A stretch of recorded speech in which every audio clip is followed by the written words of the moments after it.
그날 오후 복수는 경찰서에 전화를 겁니다. 여보세요? 신고하려고 하는데요. 동네에 수상한 할머니가 계세요. 노숙자 같은데 다리를 많이 다치셨어요. 확인 좀 해주실 수 있나요? 매일 오후 3시, 시계 바늘이 정확히 3시를 가리킬 때마다 동네 마트 자동문이 열립니다. 그리고 그 시간이면 어김없이 나타나는 한 사람. 허름한 옷차림의 할머니 한 분이 천천히 들어옵니다. 박말순 80세. 할머니의 옷은 낡고 해져 있습니다. 겨울 외투는 여러 곳이 헤어져 있고 단추는 제대로 채워지지 않았습니다.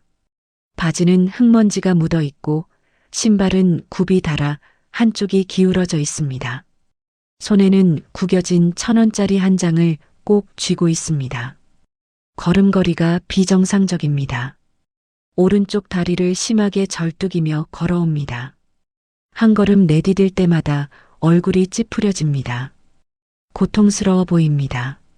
마트 안으로 들어온 할머니는 천천히, 아주 천천히 빵 코너로 향합니다.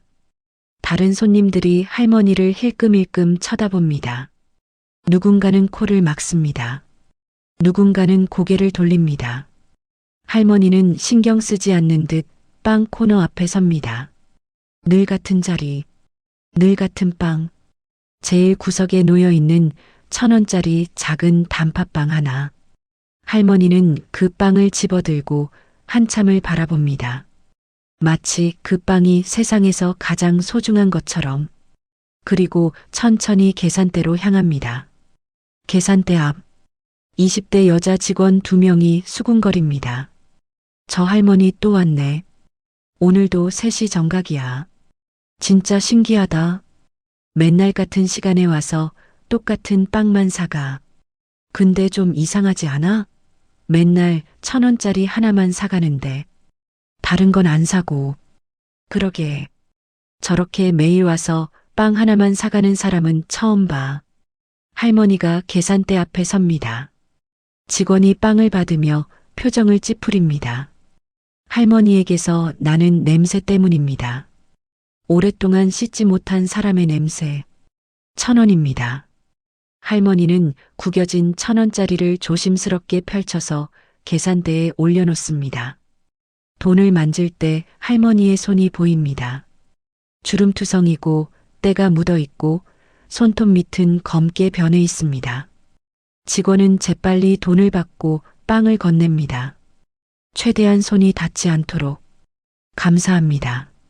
할머니는 빵을 꼭 쥐고 마트를 나갑니다.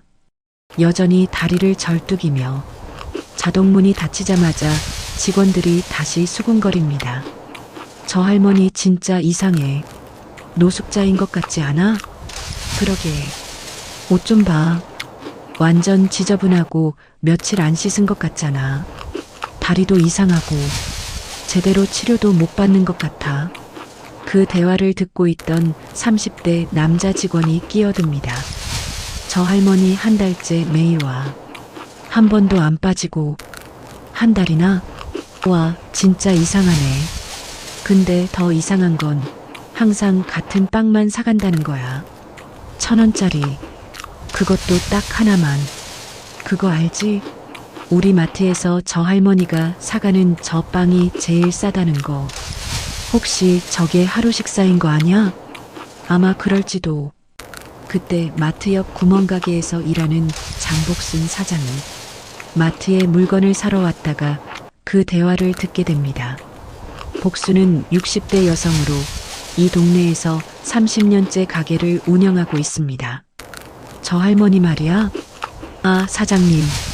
네, 저 할머니요. 나도 봤어. 우리 가게 앞으로도 지나가시더라고. 매일. 복수는 창문 밖을 바라봅니다. 할머니가 천천히 걸어가는 모습이 보입니다. 그리고 할머니의 다리를 유심히 바라봅니다. 오른쪽 다리가 이상합니다. 부어올라 있고 걷는 모습이 부자연스럽습니다. 복수는 몇 년 전 남편이 다쳤을 때 비슷한 모습을 본 적이 있습니다. 뼈가 부러졌을 때 저 다리 제대로 치료 못 받으신 것 같은데 걷는 게 힘들어 보이잖아. 직원이 고개를 끄덕입니다. 저도 그렇게 생각했어요. 근데 어쩌죠? 복수는 잠시 고민합니다. 며칠이 더 지났습니다. 할머니는 여전히 매일 오후 3시에 마트에 나타납니다. 그리고 여전히 1,000원짜리 단팥빵 하나만 사갑니다.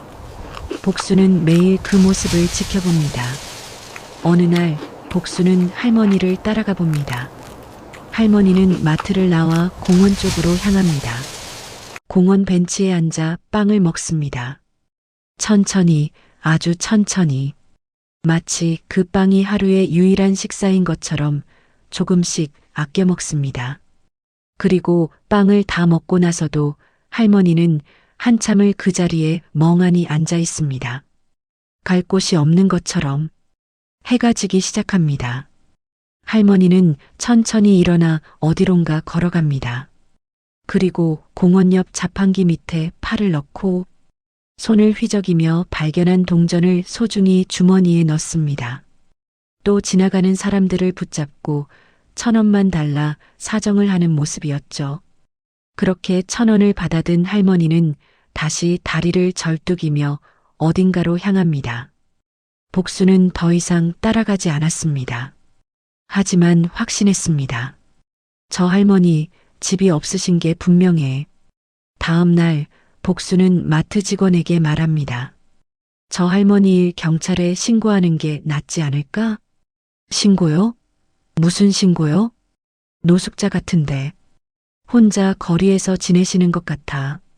게다가 다리도 많이 다치셨고 이대로 두면 큰일 날 것 같아. 직원들이 서로 얼굴을 쳐다봅니다. 그러게요. 저도 맨날 빵 하나만 사가시는 게 걱정은 됐는데. 겨울인데 밖에서 지내시면 위험하잖아. 복수는 결심합니다. 내가 신고할게. 저 할머니를 위해서라도. 그날 오후 복수는 경찰서에 전화를 겁니다. 여보세요. 신고하려고 하는데요. 동네에 수상한 할머니가 계세요.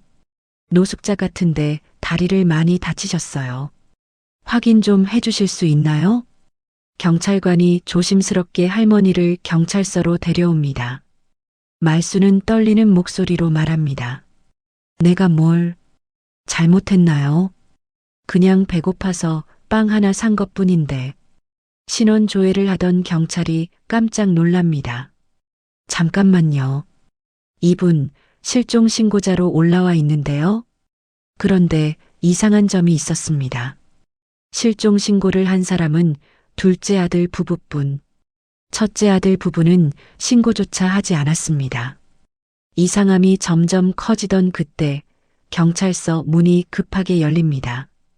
둘째 아들 박준호 40대 그리고 둘째 며느리 윤미 40대가 헐레벌떡 뛰어들어옵니다. 윤미가 울먹이며 할머니를 끌어안습니다. 어머니, 어머니 맞죠? 할머니의 눈가에 눈물이 맺힙니다. 니들이었구나. 니들이 날 찾았구나. 둘째 부부는 장복순 사장의 신고를 통해 할머니가 경찰서에 있다는 소식을 들었던 것입니다. 할머니가 경찰서에 있다는 소식을 들었던 것입니다. 경찰이 물었습니다. 왜 실종 신고를 하신 거죠? 가족이 모시는 상황이 아니었나요? 잠시 침묵이 흐릅니다. 둘째 며느리 윤미가 떨리는 목소리로 말하기 시작합니다. 사실은 처음에 첫째 형님 부부가 어머니를 모시겠다고 하셨어요. 윤미는 천천히 말을 이어갑니다. 형님이 직접 우리한테 전화하셔서 어머니 우리가 모실 테니까 걱정하지 말라고 하셨어요. 저희는 어머니 집과 좀 떨어진 곳에 살고 있어서 자주 왕래하기 힘들었거든요. 그래서 형님 말씀을 믿었죠. 준호가 고개를 끄덕입니다. 형이 그렇게 말했을 때 솔직히 안심했어요. 형이 큰아들이기도 하고 어머니를 잘 모실 거라고 믿었으니까요. 그런데 윤미의 표정이 어두워집니다. 처음 몇 달은 괜찮았어요. 가끔 전화하면 형님이 어머니 잘 계신다고 하셨고 어머니도 전화 받으시면 괜찮다고 하셨어요. 그런데 윤미가 잠시 말을 멈춥니다. 석 달쯤 지났을 때였어요. 제가 반찬을 좀 해서 형님 댁에 가져다 드리려고 갔어요.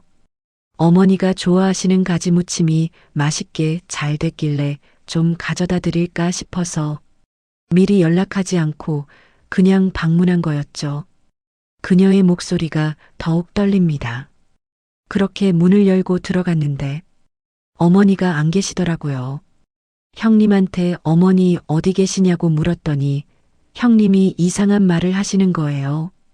경찰이 집중해서 듣습니다. 뭐라고 하셨나요? 형님이 우리도 힘들다고 그러면서 혹시 어머니 들어오시면 말 좀 맞춰달라고 하시더라고요. 윤미의 얼굴이 창백해집니다.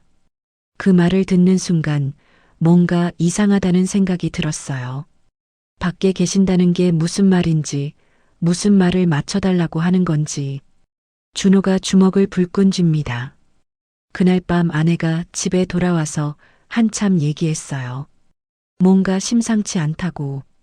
그래서 다음 날부터 몰래 형 집 근처를 살펴보기 시작했습니다. 윤미가 눈물을 닦으며 말합니다. 일주일 동안 집 앞을 지켜봤어요. 아침부터 저녁까지. 그런데 어머니가 집으로 들어가시는 모습을 단 한 번도 볼 수 없었어요. 경찰관의 표정이 굳어집니다. 그럼 어머니는 어디 계셨던 건가요? 그걸 몰라서 바로 실종 신고를 했었어요. 하지만 형님한테는 말하지 않았어요. 형님이 뭔가 숨기고 있다는 확신이 들었거든요. 준호가 분노를 참으며 말합니다. 그래서 경찰에 몰래 신고하고 전단지부터 만들었어요. 어머니 사진을 넣어서 그걸 들고 시장마다 지하철역마다 붙이고 다녔습니다. 한 달 내내요. 윤미가 할머니의 손을 꼭 잡습니다. 어머니, 그동안 어디 계셨어요? 무슨 일이 있었던 거예요? 말순 할머니는 떨리는 목소리로 그동안 있었던 일을 말하기 시작합니다. 첫째가, 둘째 부부의 얼굴이 굳어집니다. 뭐라고요? 할머니의 눈에서 눈물이 흐릅니다. 처음엔 정말 잘해줬어. 밥도 챙겨주고 며느리도 나한테 친절했지. 그런데 석 달쯤 지나니까 달라지더라고. 할머니가 잠시 숨을 고릅니다. 어느 날 첫째 며느리가 내 방에 들어오더니 통장이랑 도장을 내놓으라고 하더라고. 나중에 병원비 쓰려면 필요하다면서. 나는 그게 당연한 줄 알았어. 그래서 의심하지 않고 줬지. 경찰관이 메모를 하기 시작합니다. 그 다음부터는 집안 분위기가 이상해졌어. 며느리가 나를 보는 눈빛이 달라졌고 첫째도 나한테 말을 거의 안 하더라고. 밥도 점점 줄어들었어. 처음엔 따뜻한 국이랑 반찬을 주더니 나중엔 찬밥에 김치 몇 조각만 주고 윤미가 손으로 입을 막습니다. 그러다가 어느 날 밤이었어. 첫째 부부가 내 방에 들어오더니 소리를 지르기 시작했어. 할머니의 목소리가 더욱 떨립니다. 이 집도 통장도 보험도 다 우리 거다. 어머니는 이제 여기 있을 이유가 없다고 하더라고. 내가 거기 있으면 돈만 들어간다고, 쓸모없다고. 준호가 벌떡 일어납니다. 형이 그런 말을 했다고요? 아니, 더 심한 말도 했어. 할머니가 눈물을 닦습니다. 빨리 죽지도 않고 왜 이렇게 오래 사냐? 자꾸 병원비만 축낸다고. 며느리도 시어머니 모시는 게 이렇게 힘든 줄 몰랐다. 차라리 요양원에 보내자고 하더라고. 윤미가 울먹입니다. 어머니, 그날 밤이었어. 첫째가 술을 마시고 들어오더니 날 방 밖으로 끌어냈어. 나는 어떻게든 버티려고 했지. 여기가 내 집인데 왜 쫓겨나야 하냐고. 그랬더니 할머니의 목소리가 갈라집니다. 첫째가 나를 밀었어. 현관 계단에서 그냥 밀어버렸어. 경찰관들의 표정이 굳어집니다. 계단에서 굴러 떨어졌어. 다리가 꺾이는 소리가 들렸어. 너무 아팠지. 일어나려고 했는데 일어날 수가 없더라. 그런데 첫째 부부는 문을 그냥 닫아버렸어. 그런 나를 그대로 두고 윤미가 흐느낍니다. 그날 밤 얼마나 추웠는지 몰라. 새벽까지 계단에 누워 있었어. 다음 날 아침이 되어서야 겨우 일어났지. 다리는 엉망이 됐고 할머니가 자신의 다리를 내려다봅니다. 병원 갈 돈도 없었어. 통장도 다 빼앗겼으니까 그냥 절뚝거리며 걸었어. 아프지만 참았지. 그렇게 몇 주를 거리에서 지냈어. 준호가 분노로 떨고 있습니다. 형한테 전화는 안 하셨어요? 했지 왜 안 했겠어. 공중전화로 몇 번이나 했어. 처음에는 전화하지 말라고 인연 끊자고 하더니 이후부터는 받질 않더라고. 어떤 할매 붙잡고 휴대폰 빌려서 문자도 보내봤어. 그랬더니 이렇게 답장이 오더라. 다시는 연락하지 말라고. 우리는 이제 남이다라고. 경찰이 물었습니다. 그럼 그 후로 어떻게 지내셨어요? 거리에서 잤어요. 공원 벤치에도 자고 지하철역에서도 자고 추우면 찜질방 앞에서 자고 하루에 1,000원으로 빵 하나 사 먹는 게 전부였어요. 그게 내 하루 식사였지요. 윤미가 할머니를 꼭 안습니다. 어머니, 왜 우리한테 연락 안 하셨어요? 너희는 멀리 있잖아. 2시간 거리에. 너희한테 짐이 되고 싶지 않았어. 그리고 솔직히 말하면 부끄러웠어. 큰아들한테 쫓겨난 엄마라는 게 너무 창피했어. 준호가 눈물을 흘립니다. 어머니, 우리한테는 짐이 아니에요. 우리 가족이잖아요. 경찰관이 분노를 감추지 못하며 말합니다. 이건 명백한 노인학대입니다. 유기죄, 사기죄, 폭행죄에 해당합니다. 당장 첫째 아들 부부를 조사해야겠습니다. 준호가 경찰에게 말합니다. 사실 저희한테 증거가 있습니다. 증거요? 윤미가 가방에서 USB를 꺼냅니다. 저희가 어머니를 찾기 시작하면서 형님네 집이 너무 수상했어요. 그래서 준호가 말을 받습니다. 형수님이 반찬 가져오라고 해서 집에 들어갈 기회가 몇 번 있었는데 그때 몰래 회사에서 온 전화 받는 척하면서 눈에 안 보이는 곳에 소형 CCTV랑 녹음기를 설치했습니다. 거실이랑 어머니 방에요. 경찰관이 놀란 표정을 짓습니다. 그거 불법이에요. 아시죠? 네, 알고 있어요. 하지만 자식으로서 어머니의 안전이 걱정됐어요. 그래서 무슨 일이 있었는지 꼭 확인하고 싶었습니다. 윤미가 USB를 경찰에게 건넵니다. 여기 이주치 영상과 음성이 다 들어있어요. 보시면 아시겠지만 정말 충격적입니다. 경찰이 컴퓨터에 USB를 연결합니다. 첫 번째 영상이 재생됩니다. 거실. 첫째 아들이 어머니에게 소리를 지르는 장면입니다. 왜 자꾸 밥 타령이야? 아까 줬잖아. 하루에 한 끼면 충분해. 못 사는 나라 가봐 밥 한 끼도 제대로 못 먹는다고 하더라. 배가 고파서 그러는데 배고파도 참아. 쌀도 다 돈이야. 놓친 내가 배에 그지가 들었나? 왜 자꾸 밥 타령이야? 두 번째 영상. 첫째 며느리가 시어머니의 방에 들어가 통장과 도장을 빼앗는 장면입니다. 이제 이 통장도 이 집도 다 우리 거예요. 어머니는 그냥 여기 얹혀 사는 거예요. 알았어요? 그래도 그건 내 돈인데. 어차피 어머니 돌아가시면 우리 거 될 거 아니에요?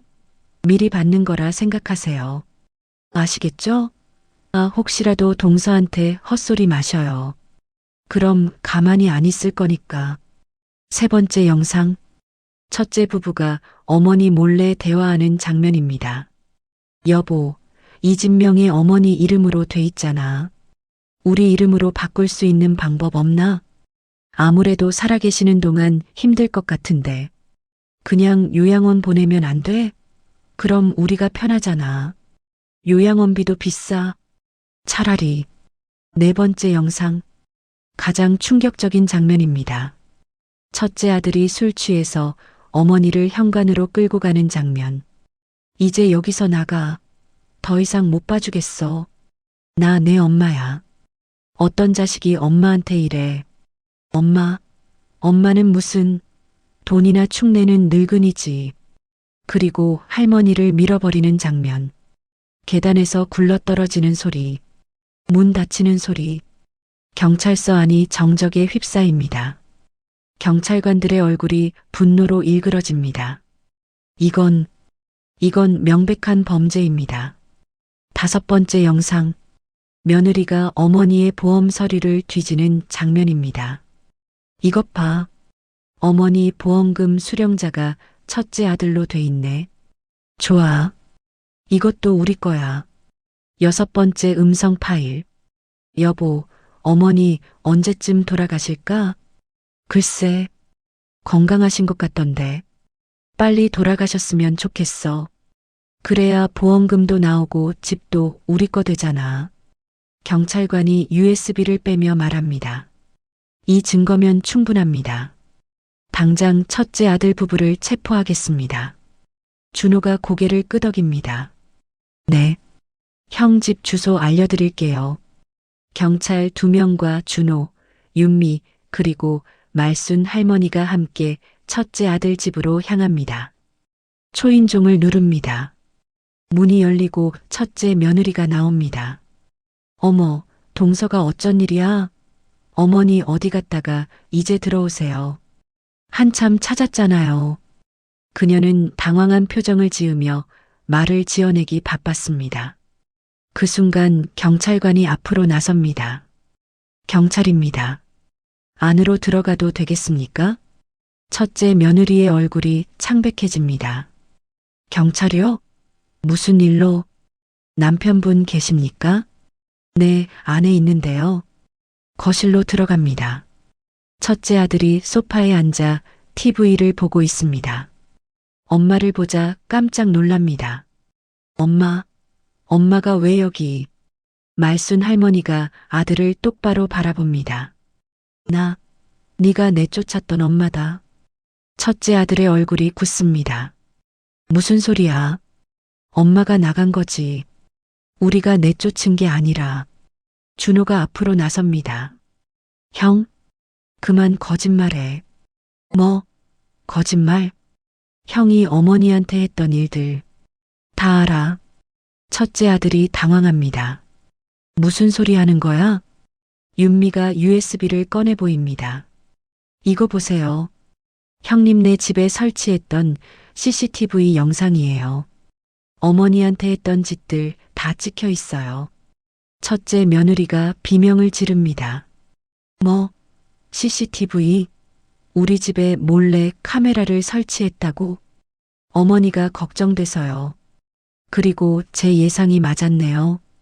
경찰이 USB를 노트북에 연결해서 영상을 보여줍니다. 소리를 지르는 장면, 통장을 빼앗는 장면, 계단에서 밀어내는 장면. 모든 게 그대로 재생됩니다. 첫째 부부의 얼굴이 하얗게 질립니다. 이건 경찰관이 말합니다. 두 분 모두 노인학대, 유기, 사기, 폭행 혐의로 체포합니다. 잠깐만요. 이건 오해예요. 첫째 아들이 엄마에게 매달립니다. 엄마가 좀 말해줘. 우리가 그렇게까지 한 건 아니잖아. 엄마. 말수는 고개를 천천히 돌립니다.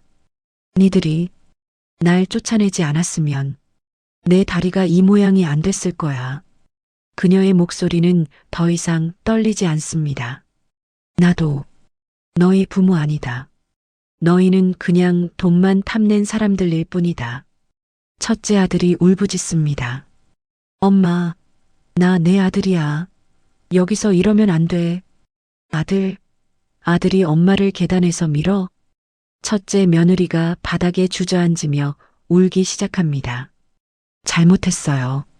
하지만 경찰은 수갑을 채웁니다. 출발하겠습니다.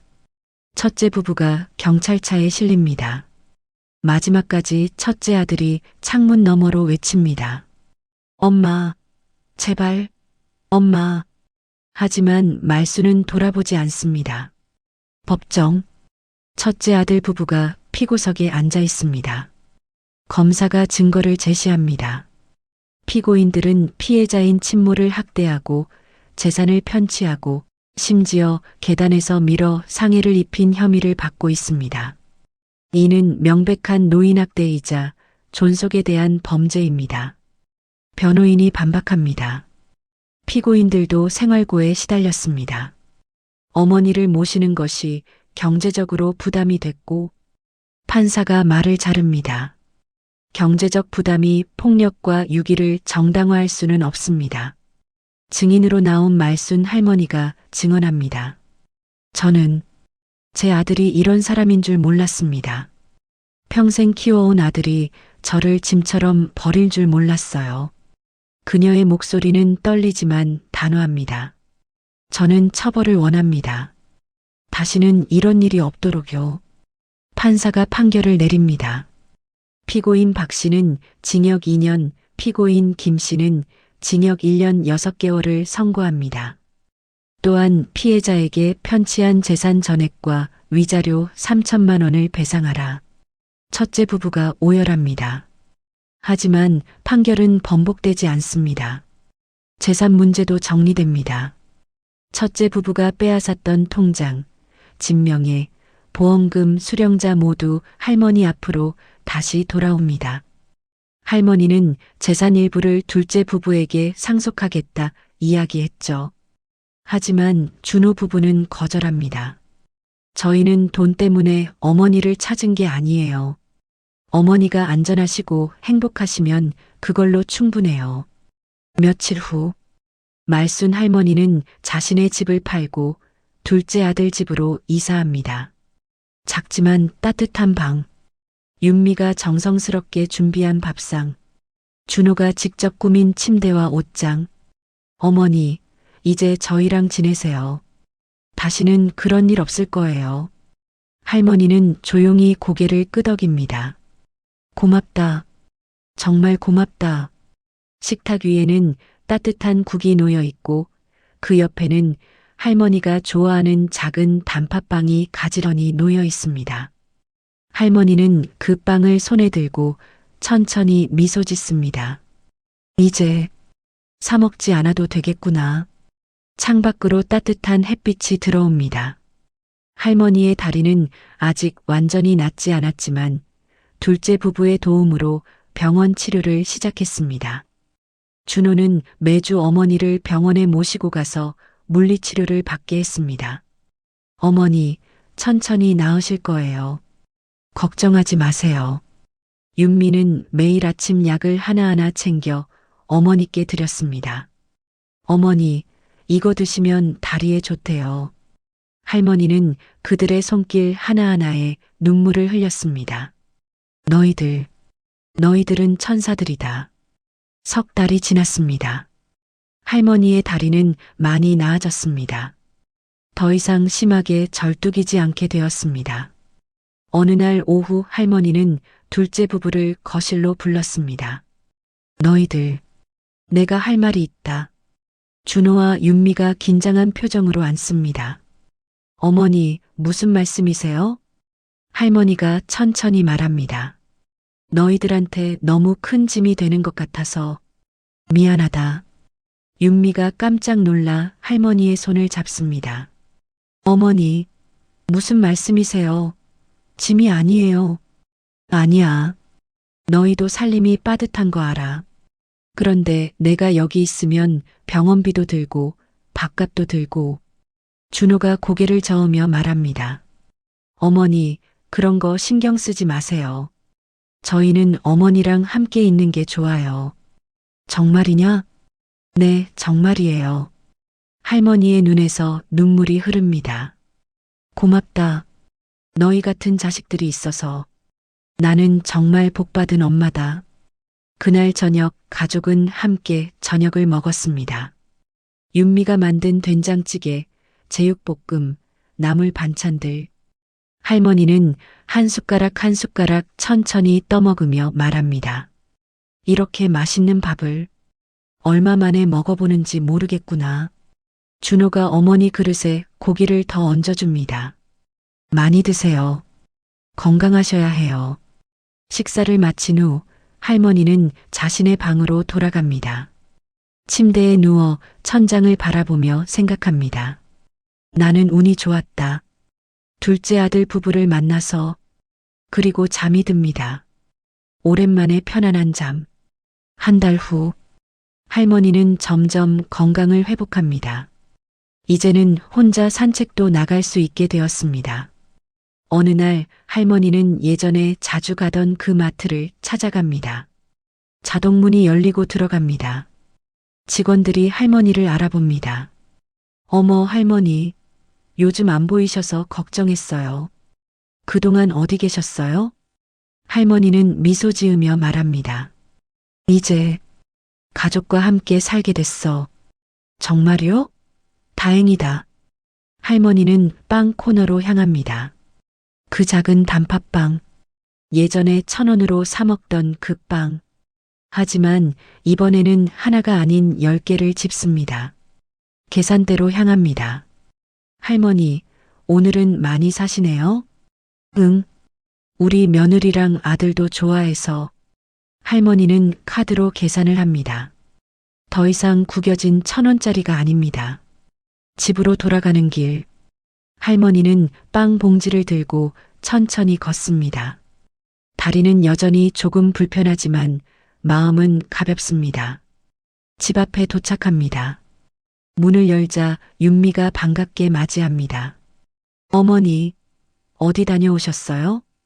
응, 마트 좀 다녀왔어.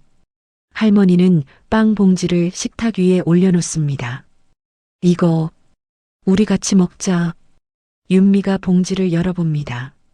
작은 단팥빵들. 어머니, 이거 어머니가 좋아하시는 빵이잖아요. 응, 너희도 먹어봐. 맛있어. 그날 저녁 세 사람은 거실에 앉아 빵을 나눠 먹습니다. TV를 보며 이런저런 이야기를 나누며 준호가 말합니다. 어머니, 다음 주에 우리 가족 사진 찍으러 갈까요? 가족 사진? 네. 어머니랑 저희랑 셋이서요. 거실에 걸어놓고 싶어요. 할머니의 눈이 반짝입니다. 정말, 그래도 되겠니? 당연하죠. 우리 가족인데요. 할머니는 빵을 한 입 베어 물며 미소 짓습니다. 달콤한 단팥의 맛. 예전에는 하루 한 끼를 때우기 위해 먹던 빵. 이제는 가족과 함께 나눠 먹는 행복한 간식. 같은 빵이지만 의미는 완전히 달라졌습니다. 며칠 후 사진관에서 가족 사진을 찍습니다. 할머니는 정성스럽게 준비한 옷을 입고 준호와 윤미는 깔끔한 정장을 입습니다. 자, 웃으세요. 하나, 둘, 셋. 플래시가 터집니다. 사진 속 세 사람은 모두 행복한 미소를 짓고 있습니다. 그 사진은 거실 가장 잘 보이는 곳에 걸립니다. 할머니는 매일 그 사진을 보며 생각합니다. 나는 정말 복받은 사람이다. 한편 첫째 아들 부부는 교도소에서 복역 중입니다. 첫째 아들은 매일 후회합니다. 내가 왜 그랬을까? 엄마를 왜 그렇게 대했을까? 하지만 이미 돌이킬 수 없습니다. 어느 날 둘째 아들 준호가 교도소를 찾아옵니다. 면회실. 형제가 유리창 너머로 마주 앉습니다. 첫째 아들이 울먹입니다. 준호야, 정말 잘못했어. 준호는 표정 없이 형을 바라봅니다. 형, 나한테 사과할 게 아니야. 어머니한테 해야지. 엄마가 만나줄까? 모르겠어. 형이 어머니한테 얼마나 큰 상처를 줬는지 알아? 첫째 아들이 고개를 숙입니다. 알아. 나도 알아.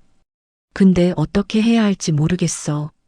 진심으로 반성하고 있다면 언젠가는 기회가 올지도 몰라. 하지만 지금은 아니야.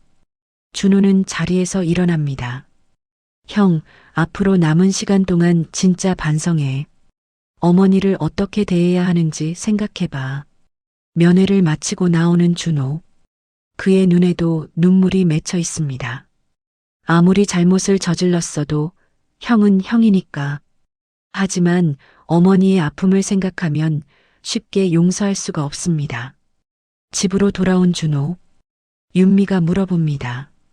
형님은 어떻게 지내? 많이 후회하는 것 같아. 하지만 어머니한테 말씀드릴 거야? 아니, 아직은. 어머니가 상처받으실 것 같아. 둘은 거실로 가서 어머니와 함께 저녁을 준비합니다. 할머니는 부엌에서 김치를 썰고 윤미는 국을 끓이고 준호는 상을 차립니다.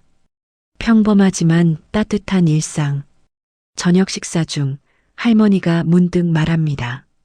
너희들, 나중에 내가 정말 늙고 아프면 어떡할 거냐? 윤미가 웃으며 대답합니다. 그땐 제가 어머니 간호할 거예요. 걱정 마세요.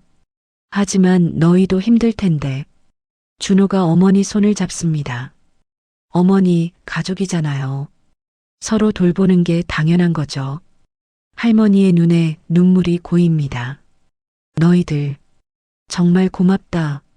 식사를 마친 후 할머니는 또다시 창밖을 바라봅니다. 별이 빛나는 밤하늘. 그녀는 생각합니다. 나는 운이 좋았다. 이런 자식들이 있어서. 그리고 조용히 기도합니다. 모든 노인들이 나처럼 행복했으면 좋겠다. 시간이 흘러 1년 후. 할머니는 이제 완전히 건강을 회복했습니다. 다리도 많이 나아져서 이제는 거의 정상적으로 걸을 수 있습니다. 어느 날 할머니는 봉사활동을 시작합니다. 동네 노인복지관에서 혼자 사는 어르신들을 돕는 일. 갑자기 왜 봉사활동을 하시려고요? 윤미가 물어봅니다. 나도 힘들었던 시절이 있었잖아. 그래서 다른 어르신들이 나처럼 힘들지 않았으면 좋겠어서. 할머니는 매주 복지관에 가서 혼자 사는 어르신들과 이야기를 나눕니다. 그들의 이야기를 들어주고 위로해주고 함께 밥을 먹습니다. 어느 날 한 할머니가 말합니다. 저도 아들한테 버림받았어요. 말순 할머니가 그 할머니의 손을 잡습니다. 나도 그랬어요. 하지만 이제는 괜찮아요. 포기하지 마세요. 그렇게 할머니는 자신의 경험을 나누며 다른 어르신들에게 희망을 줍니다. 복지관 관계자가 말합니다. 말순 할머니, 정말 감사해요. 할머니 덕분에 많은 어르신들이 힘을 얻고 계세요. 할머니는 미소 지으며 대답합니다. 나도 도움받았으니까. 이제는 내가 도와줄 차례지. 그날 저녁 집으로 돌아온 할머니. 식탁 위에는 여전히 작은 단팥빵이 놓여 있습니다. 하지만 이제 그 빵은 단순한 빵이 아닙니다. 할머니에게 그 빵은 희망의 상징입니다. 가장 힘들었던 시절을 버티게 해준 빵. 그리고 이제는 가족과 함께 나눠 먹는 행복의 빵. 할머니는 빵 하나를 집어들고 천천히 베어 뭅니다. 달콤한 맛이 입안에 퍼집니다.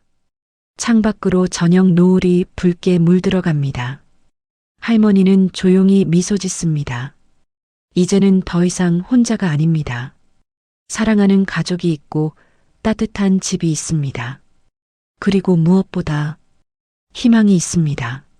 화면이 천천히 어두워지고 마지막 장면에는 거실에 걸린 가족 사진이 비춥니다. 행복하게 웃고 있는 세 사람. 그 사진 옆 선반 위에는 작은 단팥빵 하나가 놓여 있습니다. 그것은 이제 할머니의 트레이드 마크가 되었습니다. 고난을 이겨낸 증거. 그리고 새로운 삶의 시작.